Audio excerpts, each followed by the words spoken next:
What's up, guys? My name is Joe, and we're back with another episode of British Guy Reacts. And today we are reacting to the 10 most feared running backs of all time in the NFL. So, if you don't follow this channel very often, I'm a British guy who's been learning a lot about American football. I say a lot. I'm still getting there.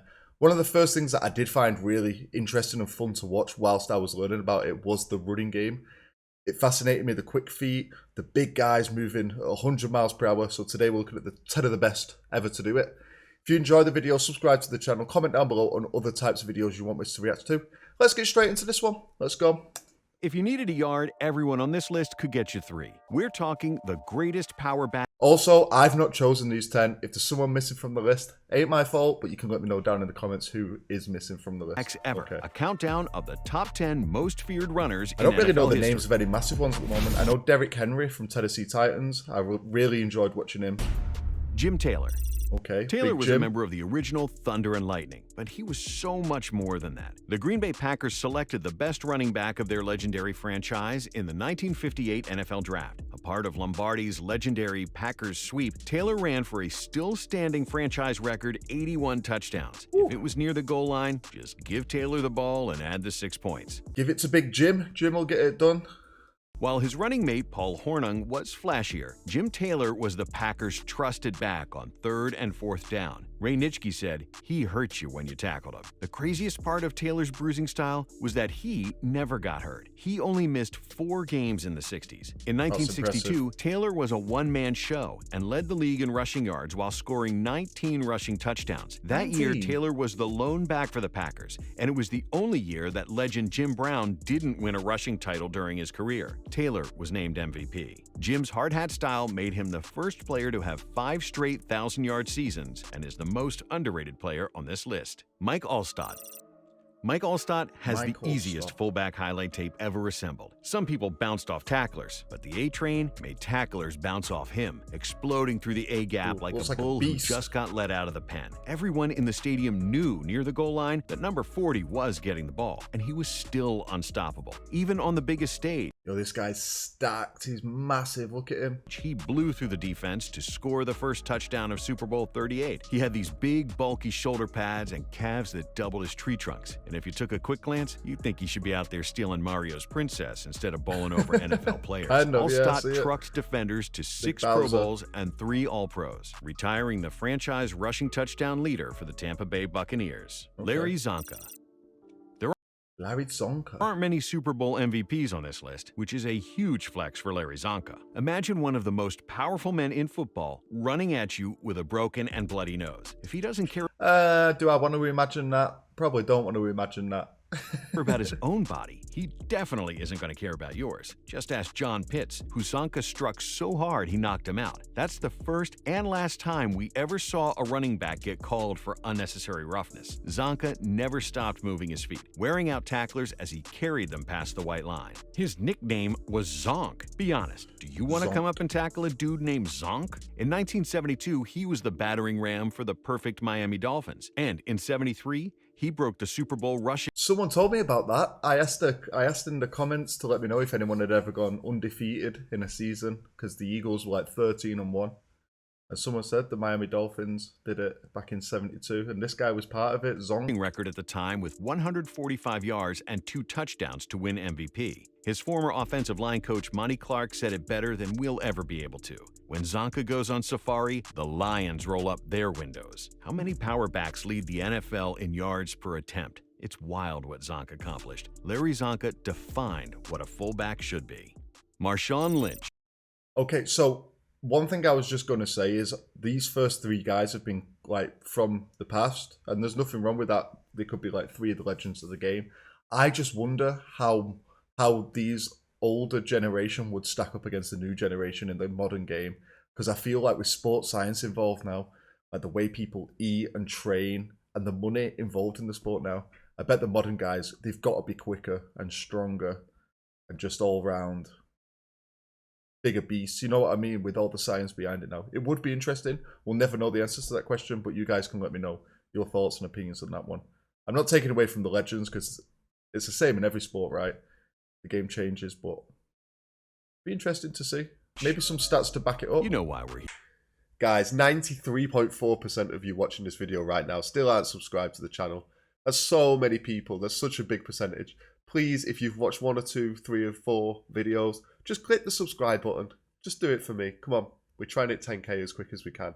Thank you. Here, the beast quake. The Seahawks handed the ball to Marshawn Lynch, who split the Saint defense in half and charged into the open field before he stiff-armed Tracy Porter off the face of the earth. He cut back, breaking 9 tackles on the play, and leaped into the end zone. The beast quake was one of the best runs in NFL history, causing a tremor that actually registered on the Richter scale. Marshawn Lynch played with that intensity every down. He invited contact, lived for it. That's got to be why he came out of retirement 3 times. He exploded through collisions, furiously rejecting opponents in his path. Lynch's nickname, Beast Mode, is the best way to describe the way he runs. He flipped a switch. One of his best trucks came as a Raider, when Jerome Casey thought he caught Lynch, only for Lynch to send Casey's 300-pound body falling to the ground. Lynch ended his career with over 10,000 rushing yards. Now, let's all say in unison, just hand the ball off. John Riggins. And the ball off. John Riggins. Diesel is the playoff power back for the ages. In the 1982 playoffs, he pummeled defenses for 610 yards in 4 games, including 166 yards and a touchdown in the Super Bowl. His iconic stiff arm and 43-yard touchdown run lives on forever as the best moment in Washington history. Riggins ran the counter tray better than anyone before him. He jammed his foot in the ground and refused to be denied the end zone. Super Bowl MVP John Riggins is on this list of power backs after shoving defenders out of the way over a decade and a half. Riggins became only the 2nd player to hit triple-digit rushing touchdowns. Look at that, and just like Diesel, his engine kept getting better with age. 70 of his touchdowns came after his 30th birthday. The power backs get all the cool nicknames, and John Riggins is no different. His mark left on the game is what it looks like when you never give up and you're a tough SOB to bring down. Derrick Henry. That's something else I'd like. Oh, Derrick? I didn't actually know he was going to be in the video. He's the one of the modern ones I do know. It mentioned about the amount of touchdowns he scored above 30 years old. That's something else I'd like to know. Like, what? These careers can't last long in the NFL, right? You see in British soccer now that players are playing for longer. They're going up to like 35 years old. You look at Ronaldo, Messi. People are playing a lot longer than they used to due to like the sports science and looking after themselves. I guess quarterbacks could play for longer, but I feel like these tacklers, the blockers, the runners especially, they can't have the longest of careers, right? Can't. Surely once you get to 30, you're pushing it a bit. Let's move on though. We got a modern one, Derrick Henry. I know about you. If Derrick Henry gets 3 steps moving forward, you might as well strike up the band. Henry has looked like a world beater since he was a freshman in high school. Let's face it, at 6'4" and 250, you should not run a 4.5. It's not human. And that basically sums up King Henry. Henry took a couple of seasons to grow into a great NFL running back, but once he did, it was night-night for the league. He broke out in 2019, leading the league in rushing yards and touchdowns in back-to-back seasons. Derrick Henry is what would happen if Kratos from God of War threw on shoulder pads. His stiff arms look unrealistic, but they are good for social distancing. Just ask Josh Norman, who he threw at least 6 feet away. He's also the best big play power back in league history. His run on Thursday night against the Jags is the eternal highlight to prove it. He dismantled elite athletes with the swing of an arm, holding back several Jaguars with ease on his way to a record 99-yard touchdown. The last game of 2020, Henry needed a monster game against the Texans to break 2,000 yards, nearly 215 away. Never doubt Tractor Cito. He brutalized the Texans to the tune of 250 yards and is only one of 8 running backs to join the 2,000-yard club. Henry one-on-one is just terrifying. It scared Earl Thomas so much, he just turned around and started blocking for him. Still in the prime of his career, Henry has a chance to finish his career at the top of this list. Christian Okoye. The cool nicknames continue. This time it's the night. Yo, this guy is a beast. Nigerian Nightmare Christian Okoye. The Chiefs took a risk on Okoye, but a guy that had 4.4 speed at 260 pounds turned out to be a grand slam home run. Okoye set the league on fire and bullied defenses, growing a nation of fans. His massive shoulder pads covered up a chiseled athlete. Okoye was actually feared by other players, earning his nickname every time he threw on the 35. Okoye's NFL run was short, but just ask people about him and you'll hear the impact he had on the game. Okoye never went down with just one guy, shrugging guys off like annoying little gnats. Most guys made trucking someone look physical, For Okoye, it just looked effortless. In 6 seasons, he reached the end zone 40 times. His domination in 1989, where he rushed for 1,480 yards and 12 touchdowns, put him on an all-pro team and won a rushing title. To cap it all off, Okoye was an unstoppable running back on Tecmo Bowl. In a short time, Okoye left a lasting impact on the league and anybody who tried to tackle him. Jerome Bettis. Okay. Bettis ran for 13,662 yards and My man looked like he had a bit of a belly there. 91 rushing touchdowns in his career, good for 8th on the all-time rushing list. But more importantly, he went from the iffy nickname of the battering ram to the most awesome one ever, the bus. He got the name because Bettis took defenders for a ride every time, dragging them and slinging around into the end zone. Bettis was one of the most difficult men to tackle ever. He was massive and ran like a stallion. Over the years, he got bigger and rounder, yet somehow maintained most of his speed. The Rams regret trading the I was going to say, he doesn't look like he should be quick, but he was moving quick for a big boy. Who spearheaded the tough physical running game for the Pittsburgh Steelers. Near the goal line, Bill Cowher knew to take a ride on the bus and celebrate. Bettis wasn't going to juke anyone, ever. He probably could, but he had no reason to be finesse when he was the game's most powerful runner. Just run Bettis straight through, was man. a true workhorse back who got better as the game went, or people just got tired of tackling him. He finished his career as a Super Bowl champion in his hometown of Detroit. After taking the bus all throughout the U.S., he finally retired in Motown. Earl Campbell.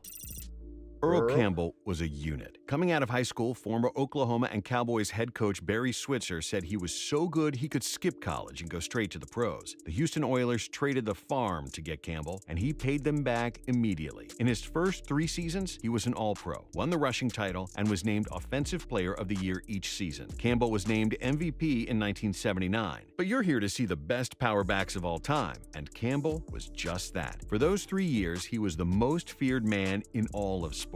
He never evaded collisions or tried to juke and spin past a defender. He tried to go straight through the tackler. Earl Campbell was so aggressive, he pushed technology forward because you needed a cryotherapy bath after going head-to-head with him. The Texas Bell Cows shortened careers with his runs. He ran for 9,407 yards in just 6 seasons, averaging nearly 100 yards a game in his career. You couldn't stand in front of Earl Campbell, and even when you ripped his entire jersey off, he still somehow got into the end zone. Campbell's power is one of a kind, one we may never see again. Jim Brown. The great I think one thing to note here as well is that I kind of missed a little bit at the start. It's not the best of all time, right? It's the most feared of all time. Saying these guys struck fear into the opposition's heart. So we're not looking at the 10 best running backs. It's the most feared, the scariest monsters the game has ever seen. And they all do look pretty goddamn scary. Greatest power back of all time lived by this mantra. Make sure if you call Jim, you're going to be a good running back. Any Americans out there have a kid who want their kids to play football, just call him Jim. Going to be a cracking running back. Although, would you really want your kid to be doing this? when anyone tackles you, they remember how much it hurts. Playing against Brown must have been dejecting. He never dodged contact or ran out of bounds, punishing you for even putting a helmet on and playing against him. Not to mention, he's one of the greatest running backs to ever live, winning the rushing title in 8 of his 9 seasons, and retiring with numbers that would take 20 years to get even near them. See, you didn't hit Jim Brown. He hit you. He ran directly north and south and into the end zone. Brown retired nearly 60 years ago and is still 6th all-time in rushing touchdowns. That's how physically dominant he was. In an era when running backs were getting clotheslined and assaulted, Brown was the schoolyard bully. He had a combo of speed and power built like a machine that allowed him to breeze through defenses like they were standing still. Brown retired knowing he could play for another 5 years if he wanted. He even thought about it when Franco Harris got close to his rushing record in the late 70s. That's how dominant and powerful Jim Brown is, and why he's the greatest power back to ever live. Okay, so there we have it. That was the 10 most feared running backs of all time. Do you agree that Jim Brown is the best?